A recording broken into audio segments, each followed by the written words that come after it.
nagwaak, het die storm hewiger geword en die winde het erger gewaai. En nog steeds het hierdie disippels geweet wat om te doen, want hulle is gewoond gewees aan die omstandighede. Hulle het al erger storms deurgemaak en veilig by die kant uitgekom. In die derde nagwaak het daar begin murmurering ontstaan tussen die disippels. En stadig maar seker het hulle onder mekaar begin argumenteer, mekaar die skuld begin gee en die vinger na mekaar toe begin wys en gesê, jy moet dit doen, gooi daai goed oorboord, hoekom het jy dit saamgebring, ek het vir jou gesê, jy moet dit doen, en hier begin twis onder hulle ontstaan. En hulle begin bekommerd raak, want hulle begin nou besef dat hulle kennis is te min vir die storm op die see.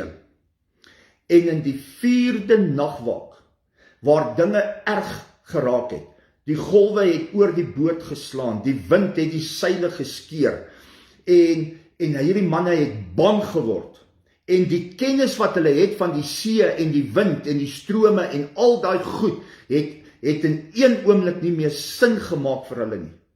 En hulle was desperaat. En in hulle desperate uitroep was Jesus daar gewees.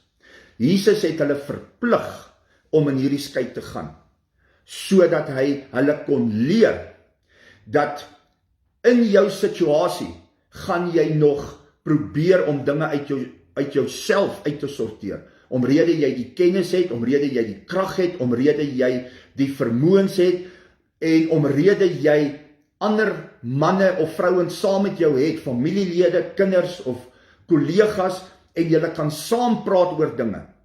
Maar in die vierde nagwaak gaan almal wat teenwoordig is, se kennis nie meer werk nie. En almal gaan begin eendragtig uitroep na die Here. En Jesus het 'n plan gehad. Hy wou hulle geleer het dat julle eie vaardighede, julle eie planne gaan nie werk nie. Maar ek wil hê dat julle moet leer dat ek is die bron. Maak nie saak hoe hewig die storm is nie. Maak nie saak hoe erg die dinge raak nie. As jy my gaan uitroep, sal ek daar vir jou wees.